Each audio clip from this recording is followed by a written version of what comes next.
Hello and welcome everyone. Okay, welcome to today's webinar. This is the Science-Based Targets Initiative webinar on the fossil fuel finance position paper consultation draft that we released last month. And this webinar is being recorded for distribution via the SBTi channels. And we will also be answering questions in the Q&A box. So welcome people to add questions or comments to the Q&A box throughout the webinar. The purpose of the webinar is to present the fossil fuel finance position paper consultation draft that we released last month in more detail than we have previously.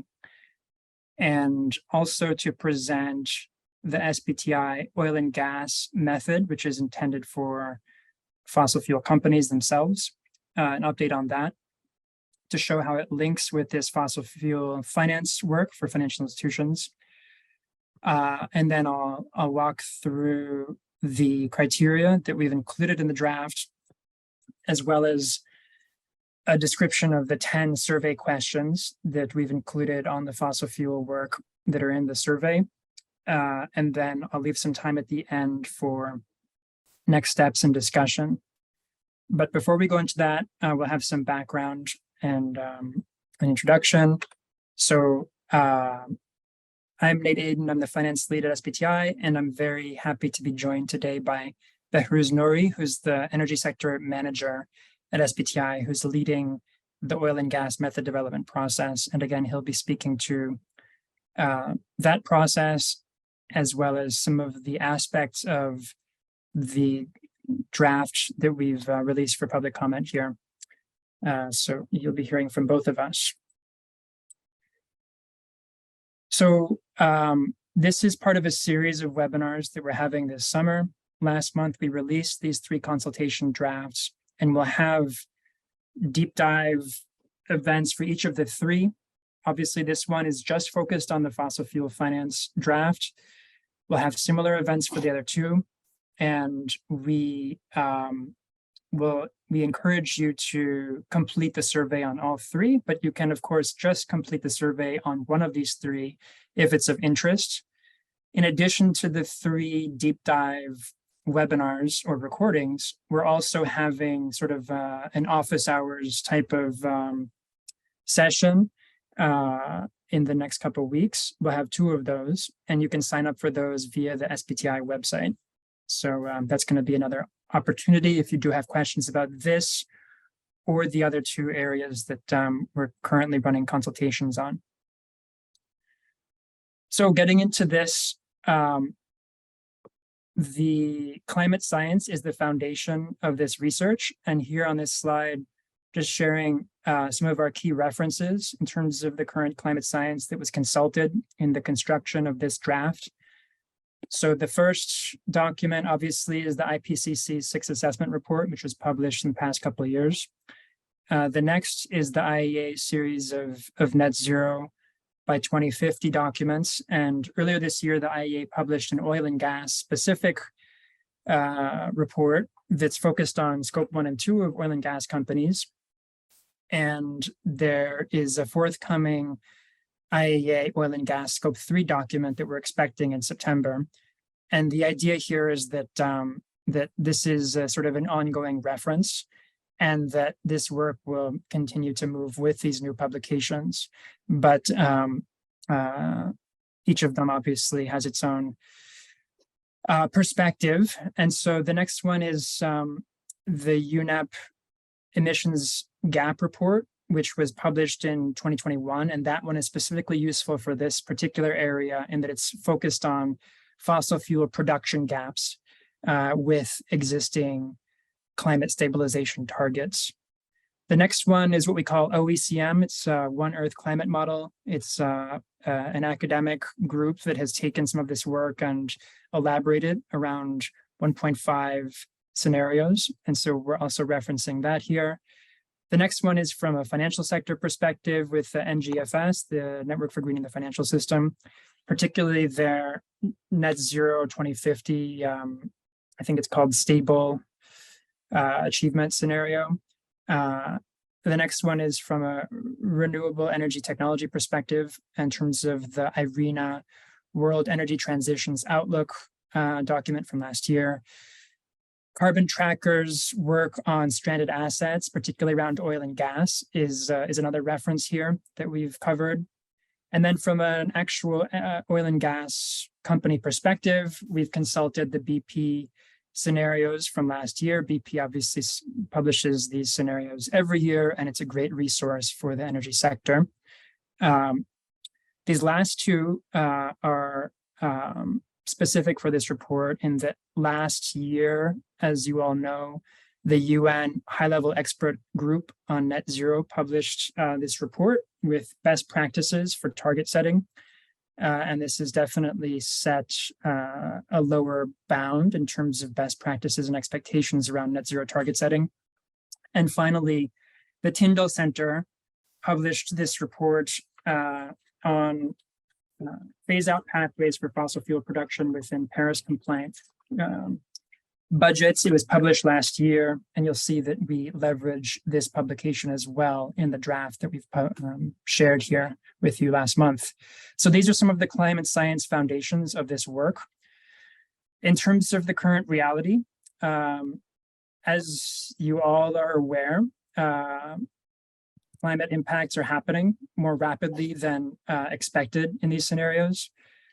So this figure on the left just shows average global temperatures for the past 40 years. And you can see that this year is certainly well higher than any previous years. And this is just the record that we've had based on a network of global sensors looking at the temperature 2 meters off of the surface of the Earth for the past 40 years. But if we look into the historical record, the Earth has not been as warm as it is right now for the past 125,000 years. So we're definitely having a lot of impact with all of those fossil fuels that we're putting into the atmosphere. And you can see on the right, the global temperature average for just this past Sunday, this past weekend, where a lot of areas are feeling the heat. And obviously heat is just one of the impacts of all of the emissions that we're putting into the atmosphere here. There's also flooding and other impacts that are being felt all over the world now. So there's a real urgency for this work, and there's a real need to confront this role of financial institutions in taking fossil fuels out of the ground and putting them into our atmosphere. And so that's what the SBTi is doing with this draft. Of course, it's a consultation draft, and the idea here is that we are putting it out there to get feedback from all of you in terms of the different aspects of the draft. So that's what we're going to talk about today. In terms of how we take the climate science and bring it to particular fossil fuels, there are those 10 publications that I showed on the earlier slide, which we've used for this work. But this one just summarizes some of the pathways for each of the fossil fuels here. So for coal, you can see that it's a very steep drop, and that this has already begun in many regions in terms of the move away from coal. For oil and gas, not so much. In addition to the 1.5 degree pathways in these figures, you can also see these lines, which are the current sort of BAU projections for these fuels globally in terms of energy use, and the country commitments via NDCs, nationally determined contributions. And you can see that those are both not close to 1.5 degree stabilization. So the status quo is not working. The status quo is bringing us to here. So the idea with this work is that we really need to change the status quo in a big way, and it's a very big change. And so that's what this is about here. Here on this slide, you have the same data, but from a BP perspective in terms of what demand looks like for oil and gas in the 1.5 degree net zero scenarios. So you can see big drops in demand for both of them. And so this is the basis, the climate science basis for climate stabilization that we're seeking. This slide shows the same information as the earlier ones, but whereas these are in energy terms, whether it's exajoules or physical units of million barrels or BCM, billion cubic meters, this is in emissions terms. And the thing to note here is that the existing physical assets that we have are already too much in terms of staying within our emissions budgets to keep climate below 1.5 degrees this century. So there's no room in any of the climate scenarios or any budget whatsoever for new capacity that's not abated.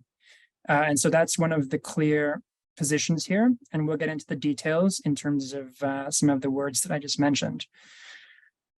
In terms of aggregating total fossil fuels, this figure on the right just shows the same production gap in terms of our current systems and where we need to be if we want to stabilize our climate. So it's a very clear message across all of the climate science that we have to reduce our fossil fuel production and use if we want to stabilize our climate.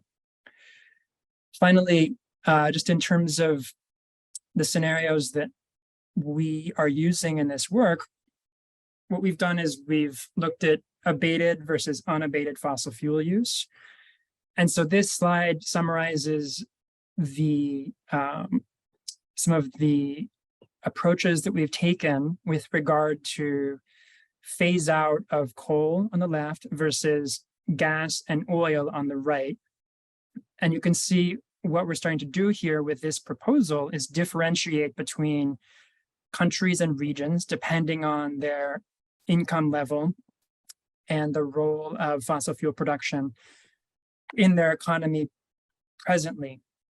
And the purpose here is to incorporate equity and development imperatives into this work. And so these figures summarize some of the pathways that we're including in the draft here that we can circle back to and discuss. So here, I'm just going to pause and just clearly differentiate two products that we're discussing today. So one is the fossil fuel finance paper, which is this one on the right, which is open for public consultation. And the other is the SBT initiative's work for oil and gas companies in particular, in terms of how oil and gas companies can set targets with SBTi. And this has been an ongoing project that we've had for a few years in terms of thinking about this method development process. And so here I'm going to pass it over to Behrouz, who's our energy sector manager, who's going to describe some of this process that we are in the midst of and where we're going. Over to you, Behrouz. Thanks, Nate, and welcome everyone. Yeah, it was so necessary to make some differentiation between the company's guidance and also financial institution guidance, because sometimes it makes some misunderstanding. And so, as you may know, SBTi is working or worked since 2020 on sector development guidance. And so one of the major sector that we are working is on oil and gas. And so in 2020, SBTi published the old draft that we had for oil and gas. And it had some methodologies alongside the value chain for different parts of, for different companies alongside the value chain of oil and gas, upstream, downstream, and midstream and downstream. But due to some challenges that we had in those days, and also due to updating the standard of SBTi for cross-sector, the leaders of SBTi just gave a pause. And so now, currently, we are not accepting any companies. But now we are working, as you may know. So this is the history since March 2022. We are not accepting any commitment from oil and gas sectors and companies. From September last year, we published an interim report. And this is just outlining previous work and also acknowledging challenges that we had, and so asking the expert advisory group that we actually had last year what is their opinion in terms of some challenges that we had. And in January this year, we just published the EAG review report. You can just read it, and it's online on our web page. So the most critical topics that was discussed with EAG was proposed energy accounting methodologies that we had, they are enough or not, and also the use of absolute versus emission intensity targets. As you know, for companies, it's so important, especially for scope 3, that should we use intensity target or absolute target. It's a hot debate also in COP28. So the third important topic was using and giving flexibility or comparability to the progress metric. Some believe that we should give some flexibility to the company. Some believes that no, because the investor part and the financial institution want to compare the companies in terms of the portfolio and also their targets or their passives. So due to this, we should have some determined and some certain metrics. And also we discussed scope 1 and 2 emission that fortunately last month the IEA published the scope 1 and 2 for oil and gas, and so nowadays currently we can use this as a basis for guidance.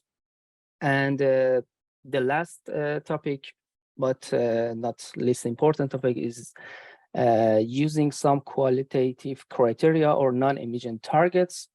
It was proposed that no new assets or no new investment or for the field development, that it is also in our financial institution draft, and 2 other qualitative or non-emission target that was proposed, and nowadays we are working on. For this year, we are working on the project and finalizing the project plan and the outline.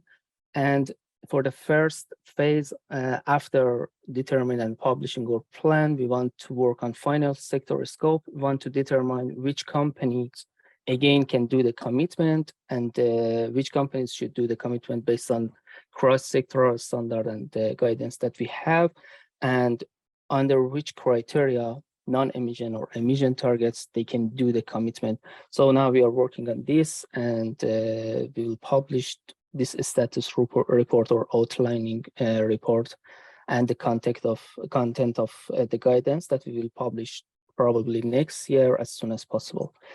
Thanks, Nate, and I will hand over to you, and then I will continue some technical terms. Thanks. Thank you. Yeah, so I think one of the takeaways here for folks on the line and subsequently is that SBTi is working on this area across both, as Behrouz said, focusing on the fossil fuel companies themselves, but also on the financial institutions. And the primary focus of the discussion today and of the consultation draft certainly is for financial institutions to set targets related to their fossil fuel activities. So I will just go through what we published last month. And just as a high-level summary, as most of you know, this document is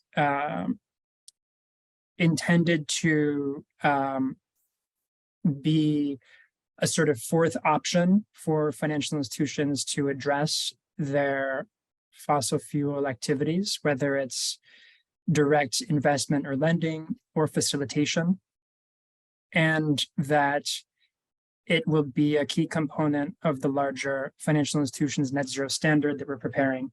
But at this point, we're thinking of this as an optional piece of the near-term V2 framework, though this is part of the consultation process in terms of how this lands and where it gets positioned. But that's our current thinking. Just in terms of the document itself, it builds on the draft that we published last year, which was an SBTi Foundations of Net Zero for Financial Institutions document from April of 2022. And we did a fair amount of consultation around that document, and then also around this particular draft document, where we worked with a consultant to review all of the relevant publications, and we also worked closely with our expert advisory group, where we presented this work, and we've worked with a handful of financial institutions in terms of working through the details of this compared to their own fossil fuel positions or how this would look for them. And we received some feedback already, which is incorporated into this current consultation draft. So two things to mention are that the arrest component, again, is very squarely based in climate science, but we have tapped into some of the larger debates that are happening around financial institutions and fossil fuel activities to focus on new unabated capacity in this particular requirement. And as many of you may know, abatement is emerging to be a major debate for the upcoming COP this year in the UAE, in terms of this idea of abated versus unabated oil and gas, and what is adequate, sufficient abatement. What does it have to include? What can it include? And that's part of our consultation. So certainly we'll welcome feedback and discussion on that. And then, of course, there's the issue that the vast majority of fossil fuel are likely to be abated or transition along 1.5 degree pathways anytime soon. And so what do we do about those? And there's a large debate around divestment and the role and impact of divestment. And SBTi has an engagement first theory of change when it comes to the financial institutions' work broadly, but also with regard to fossil fuel activities. And so what we've done here in this draft is to promote engagement first and foremost. But the idea is, if engagement is unsuccessful and there is no abatement of these fossil fuel activities, emissions, then it doesn't make sense for the financial institution to continue providing investment, lending, or facilitation services to these fossil fuel activities if the financial institution indeed is seeking to be 1.5 degree net zero aligned. There's no connection there.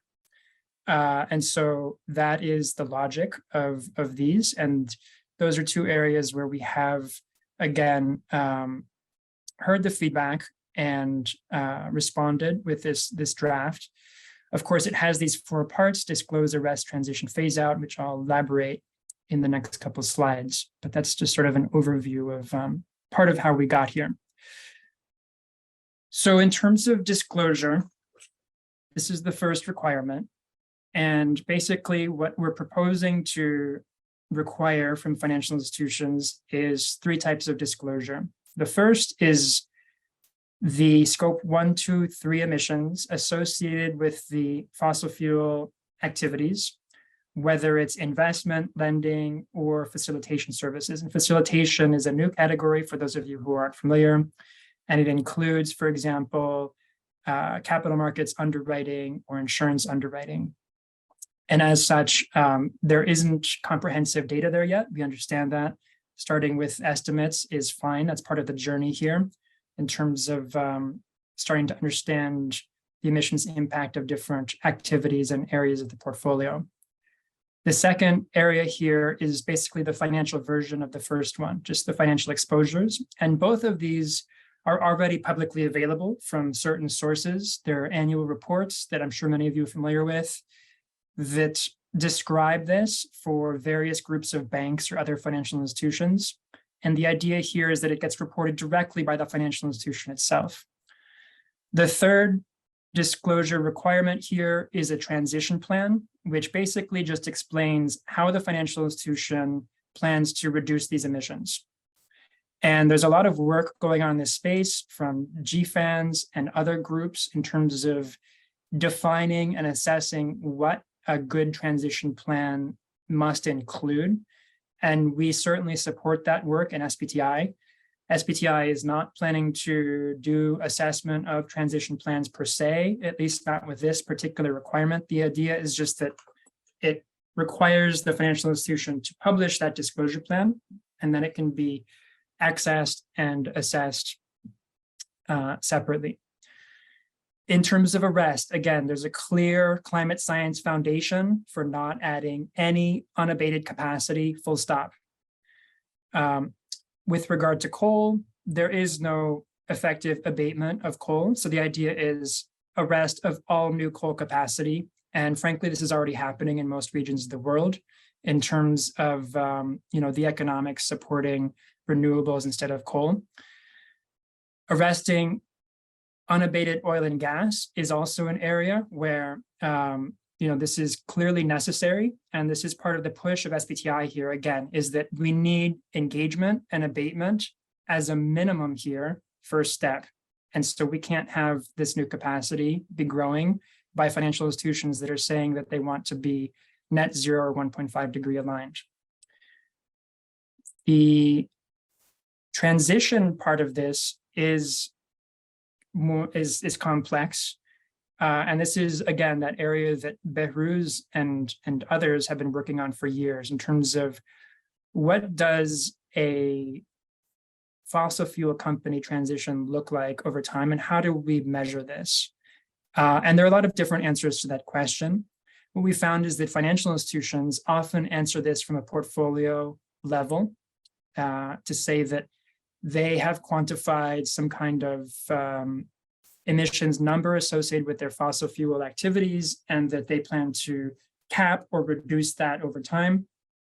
That's fine, but for us, that's certainly not sufficient.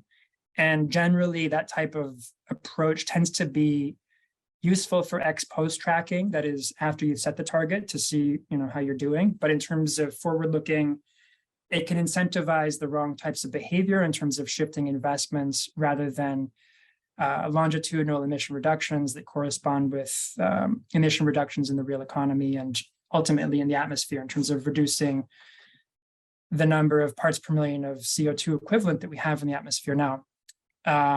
So we have in SBTi, obviously, since we launched in 2015, focused on companies and financial institutions as our unit of analysis. And so the idea here is that the financial institution engages with their fossil fuel company counterparties to have them set targets that have at least three components. That is an absolute scope 1, 2, and 3 emissions component, an intensity scope 1, 2, and 3 emissions component, and a CapEx target that corresponds with those other two targets that basically quantifies their emission reductions and how these can be aligned with a 1.5 degree pathway.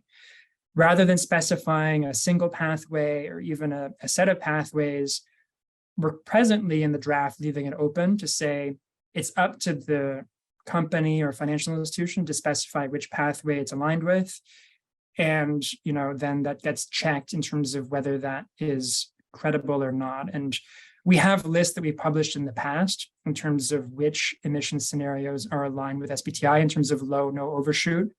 But this is obviously a constantly evolving space. So for example, the IEA report from September, I expect will have a lot of useful information on what these pathways look like. So that's one reason we leave this a little bit open and flexible. But this will be obviously carefully assessed and part of the public target here in terms of which pathways are referenced. So that's the transition part. And that's really our goal with this work, is to help financial institutions to engage with their fossil fuel company counterparts, because that's what we need to stabilize our climate. Walking away from fossil fuel companies is not going to achieve it. There's a need for additional capital to actually, in some cases, reduce or eliminate emissions. You can't just walk away from, for example, a shale well. But also, obviously, there's workers in these companies that have valuable skills that can be helpful for transitioning the energy system to a non-fossil system. So that's really the first best option here. But of course, not every company is going to do that. And so in terms of phase out, we are introducing some clear requirements with this set of draft criteria. And so what we've done here, which is a first for SBTi, is differentiate into forward-looking groups of countries and regions in terms of that ambition for phase out of unabated fossil fuel assets and capacity. And so you can see what we've done is we've differentiated across 3 groups of countries where the wealthiest countries need to phase out all of their coal projects that are all coal projects full stop this decade, whereas the low-income countries that have a lot of coal use, a lot more than the wealthiest countries generally, have more time. And again, this is to include development and equity imperatives into this, because we don't want SBTi to become a mechanism that drives capital away from emerging markets. That is not the goal here. And so that is part of the intention with this regional and country differentiation. We do understand that this is a controversial and complex area. And so it's one where we certainly invite feedback and additional discussion.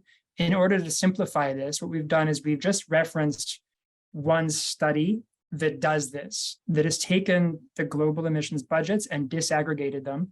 And again, they've looked at a couple of different factors in terms of these different countries' per capita GDP levels, but also the reliance of these different countries' economies on fossil fuel production for their economies.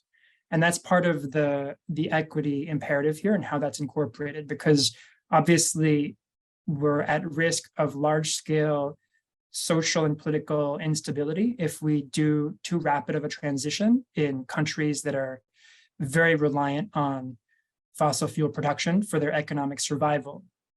Fortunately, it doesn't correlate in terms of the US, for example, being the largest fossil fuel producer in the world now, and it being a very small portion of US GDP.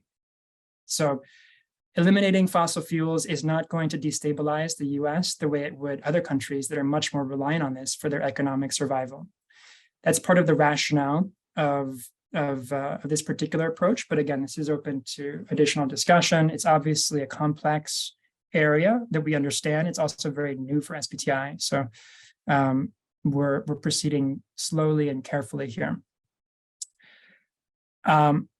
Thank you for the people who have submitted questions in the Q&A box. Please continue to do so. What I'm thinking is that we'll pause for questions and discussion after we finish a few more slides. So now I'm going to pass it to Behrouz to just talk through some of the technical aspects of our draft and explain some of the key points at a high level, and we can circle back if there are questions. But over to you, Behrouz, for just some summary of these slides. Thanks, Nate.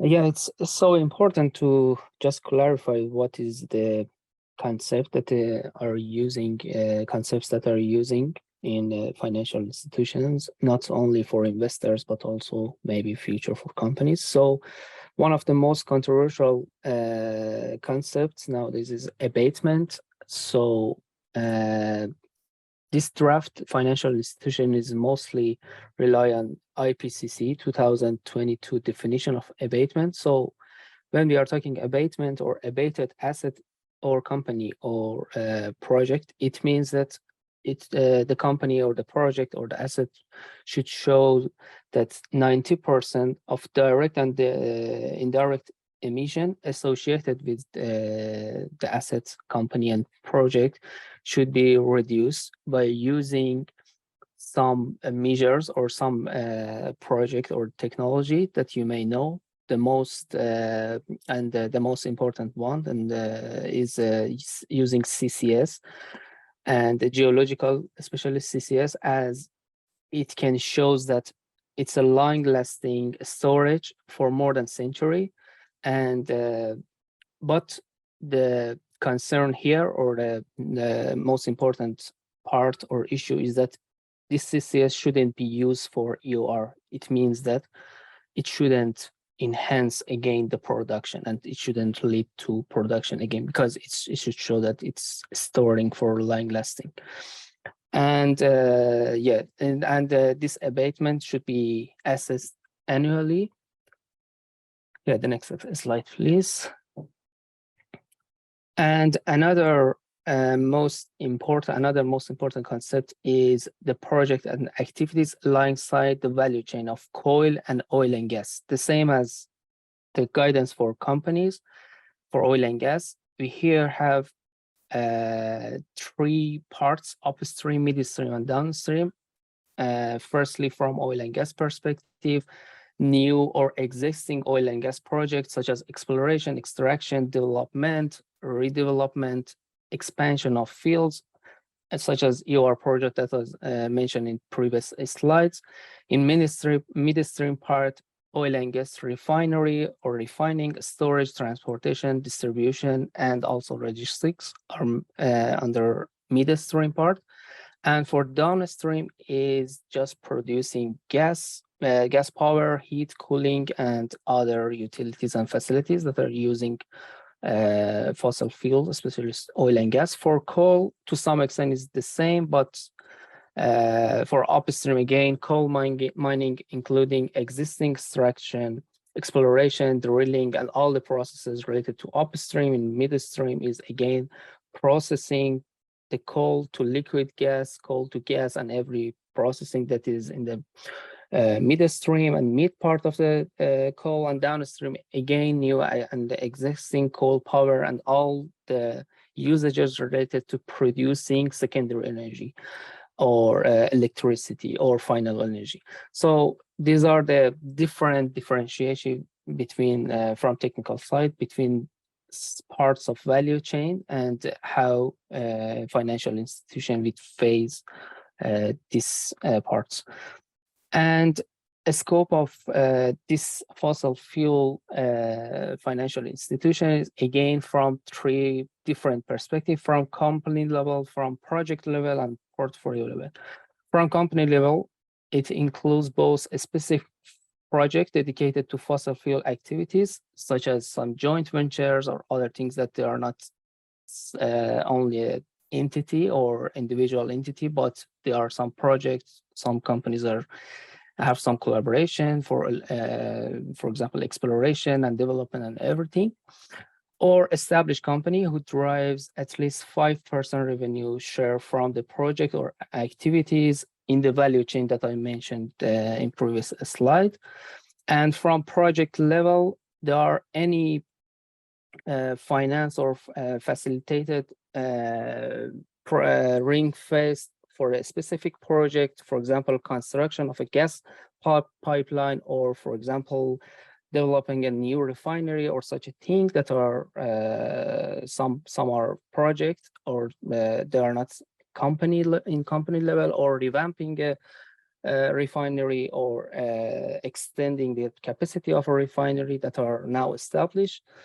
And also where financial resources for the financial institution is likely to be limited to the asset of the project. So they are to some extent different from the company level. And in portfolio, as you may know, it's just about a portfolio of the project that are not clearly aligned with the 1.5 degree transition, financial institution net zero, and yeah, there are some sort of project or some sort of assets that we called portfolio in this draft.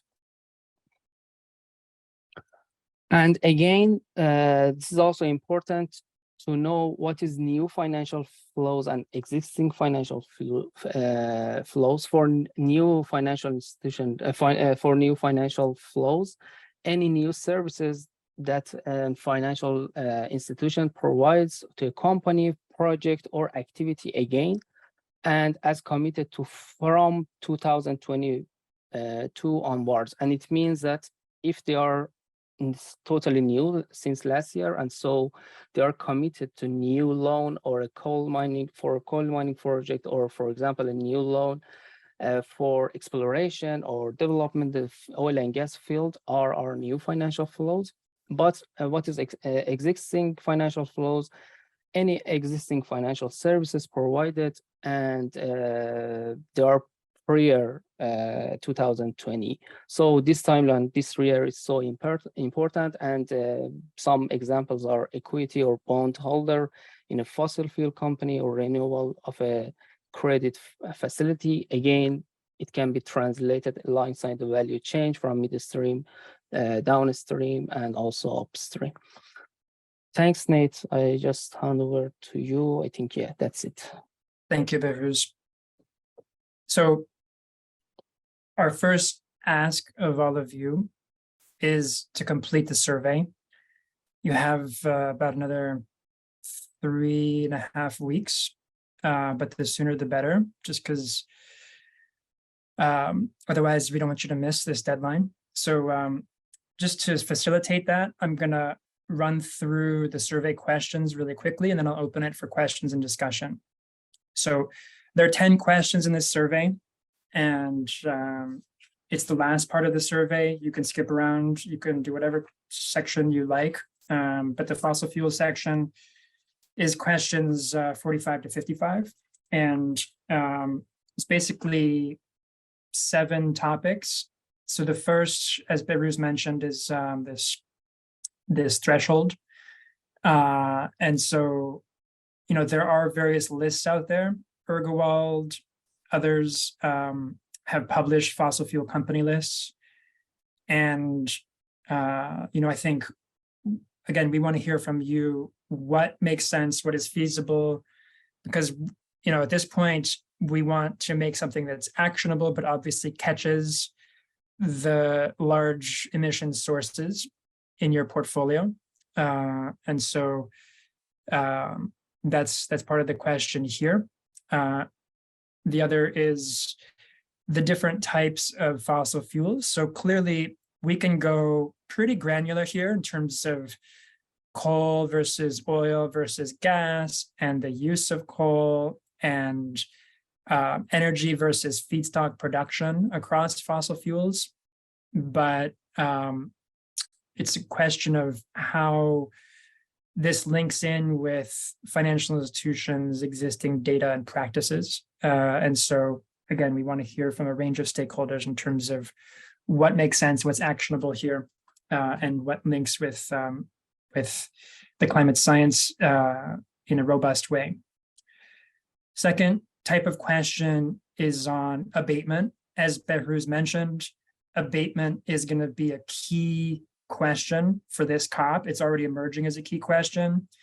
And first of all, do you agree with SBTi's suggestion that abated fossil fuels be treated differently? And this is already a controversial topic, but that's one of, again, the ways that we've responded to stakeholder feedback here, is to say, all right, if you want to pay for, you know, removing 90% of the emissions within your value chain, okay, I guess, you know, if you that's acceptable. I mean, the point is to keep those emissions out of our atmosphere. Obviously, there's different ways to do that, but so it is included here. And then that level. So the IPCC has a citation that mentions 90%. There are other documents in the IEA and elsewhere that say 95%. And, you know, one thing to point out is that this is part of the whole conversation around negative emissions technologies, which is obviously central for the net zero conversation. And there's just a yawning gap, as with a lot of this work, between the rhetoric around CCS and removals and the reality, where, you know, we're supposed to, per a 2010 publication on CCS, have more than 60 CCS facilities open in 2020. At this point, we have many fewer than that. The actual capacity that's being captured and sequestered is less than 0.1% of emissions. So it's really a different direction than the current reality. But the next area is on fossil fuel supply chains, in terms of the boundaries that Behrouz described and what's included, what's not. Obviously, we have to be clear and consistent here. So we appreciate feedback, especially from the companies that are invested there in terms of what's actionable compared to what we've proposed.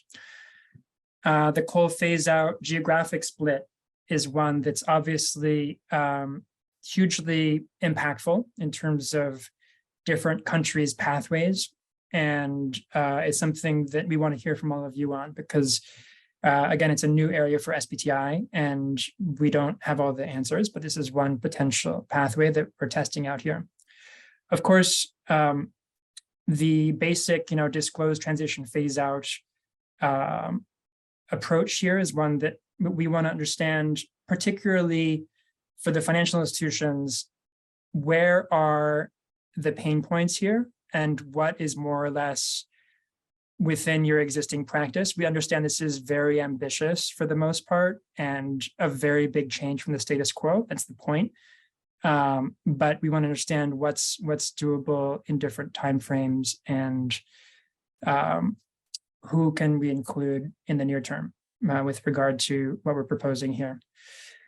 Disclosure requirements. Obviously, this is obviously an emerging space with different requirements in Europe and different countries with regard to banks and the SEC in the US and other initiatives. And so this is a moving space, but interested in feedback on what we proposed here. And then finally, there are, of course, other areas besides what we've covered in the questionnaire where there's certainly room for feedback. So at the end of each section, but also this fossil fuel finance position consultation section, there's a comment box, and we encourage you to add your comments, questions, and feedback on other aspects that we didn't cover either in this presentation today or in the survey that we've circulated for feedback. With that, I'm going to pause and turn to my colleagues to begin some Q&A here. So I will stop sharing so that we can see, and turn it over to, I don't know if it's Howard or Georgina, to go through the questions, and then we can see if we want to have people speak. But first, maybe the questions that have been written in the Q&A. So Howard or Georgina, do you have any that you want to share with us? Hi, Nate. It's Georgina. I can ask questions. So first question is, hi, I'd like to ask about the basis for a combined oil and gas phase. I know that's how the Tyndall Centre treats them, but the emissions associated with gas and oil are very different. How is SBTi thinking about oil and gas? Yeah, thank you for that question. And I think that we are keen to match the financial institutions, especially those that are at the target setting stage or have already set targets and want to move with this fossil fuel set of criteria to meet the level of aggregation. Generally, I agree with the premise of the question that it makes sense to disaggregate per fossil fuel, but you can quickly get into various subproducts. And so we've kept it very high level for the consultation, but happy to go deeper where there's appetite, and we will consider that in the revised version. It's a good point. Thank you.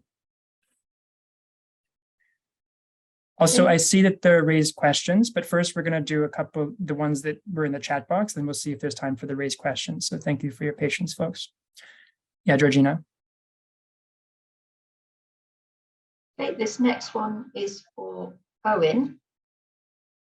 Under the transition criteria, company level, is it the case that SBTi expects FIs to encourage its fossil fuel company client to set public 2030 targets for absolute intensity and CAPEX metrics, covering scope 1, 2, and 3 emissions, or are the FIs expected to set these targets on its financing for fossil fuel companies? these being company by company specific? Sorry, that one's for Owen. I mean, welcome Owen to answer it, but go ahead, Owen, since you're already called up. Thanks, Georgina. No, it's a good question. So the transition component, we've divided it into two key elements. So both on the portfolio company level and indeed on the actual portfolio level itself. On our review of kind of how different financial institutions are currently setting targets for oil and gas, it's typically dominated by portfolio level targets, such as absolutely financed emission reductions or emissions intensity per unit of megajoule, for example, produced at the sector level. So it's an aggregated metric. What we're introducing here is, in addition to those types of metrics at the portfolio level, which are very useful for kind of that long-term planning, we've also added in the company level criteria, and that is directly focused on the first part of the question, which is getting the portfolio companies, so the oil and gas companies themselves, to actually establish those absolute intensity or CapEx-based targets. And the reason we've put a number of those targets in place here is, as we discussed, we want to leave it a little bit open to the financial institutions themselves to engage those companies on how best to set those targets. And we will be then using the upcoming SBTi guidance for fossil fuel companies themselves to sort of strengthen that and make it clear and exactly the ambition rates and the types of targets that are ultimately necessary. Really, this criteria is designed for engagement first, so that banks and asset owners and managers at this point will start to engage those oil and gas companies to initiate that target setting, since most of those firms don't have absolute or intensity-based 2030 targets. That's what we're trying to encourage with this criteria.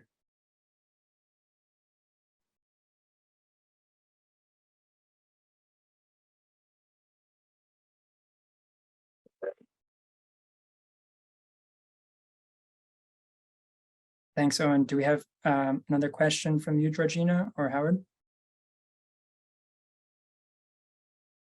Another question. So we have actually asked this as part of the survey, but one of the questions from Q&A was, what challenges do you foresee for financial institutions implementing the fossil fuel financing policy, given that 100 plus or so of them are on a hybrid model, solely relying on oil and gas equities? Yeah, thank you. And we understand that this set of criteria that we've released is very challenging for financial institutions, especially those that are highly invested in fossil fuel companies and activities. And those are precisely the financial institutions we need to do this. So we are very open to discussing and better understanding those challenges. I think the engagement of the fossil fuel companies to set targets is difficult because many of them are not on this path, especially with recent developments with the energy crisis related to the Russian invasion of Ukraine and the sort of instability in these markets for the past few years, that it's high returns from especially oil and gas companies, and that it's difficult to walk away from that. The idea here is that there's a very clear climate and existential reason to do that, and that this is beyond short-term gain. But I understand that that's very difficult for many financial institutions to do, and that it's not just about short-term returns, that these investments play other roles. And so that's why we have included this 2-year engagement window in the criteria to give some space for the financial institutions to do this. But then, this is going to have to be a bigger effort, obviously. These leading financial institutions can't do it themselves.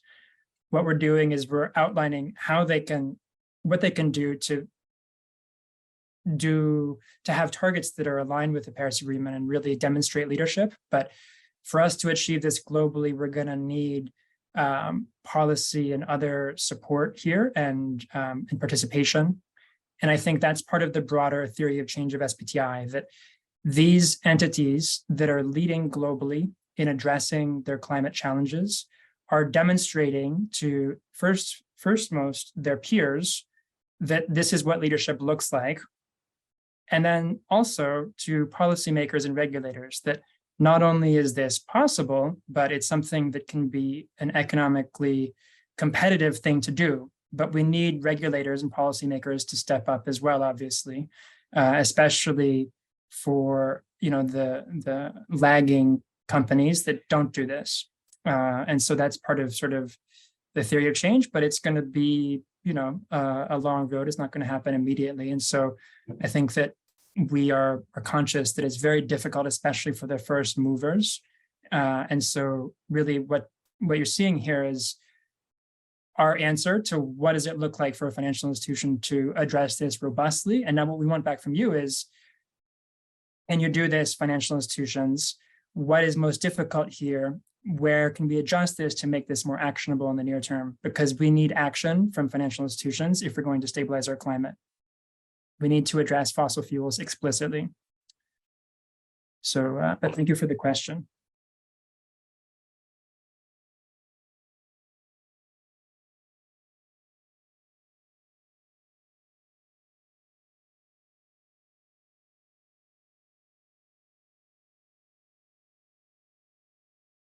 Georgina, do you have another question, or shall I? No, I was just going to say that we've only got 2 minutes left of the session, so it's pretty good time to close it. Okay. Yeah, thank you. So I know that there are still a lot of areas here that have questions. And, I think that this is, again, very new and detailed in terms of, for example, the geographical disaggregation. And for example, one question that I've seen is, how do we do this? Because obviously companies, especially the large oil and gas companies, don't exist in a single country, for example. So how do we do this, this new country differentiated approach? And as with the rest of SBTi's work, sort of the simple first approximation answer here is, well, where is the company headquartered or domiciled? That's obviously imperfect and not ideal. So another approach that we're exploring with some FIs is to look at the physical assets of these companies across the different countries that we're talking about and do a weighted approach to say, okay, you've got 30% of your capacity in Iraq and another 20% in Brazil, et cetera, aggregate up your target based on where your assets are. And that's an example of where this is an initial approach and we're building on it. But anyway, there's a lot more questions. Appreciate all of you joining. I want to respect your time to just say that, we'll close out here and we'll have 2 more of these deep dive sessions, as well as 2 open sessions to answer questions and discuss. We will, as of August 15th, begin to summarize what we're hearing from all of you. So in addition to the survey, we welcome emails, meetings, other feedback, however you want to share it with us, just share it with us in the next month. And then we will synthesize what we hear from all of you and explain how this gets incorporated into the revised version. And yeah, again, just complete that survey and thank you for your time. We look forward to working with all of you. Take care.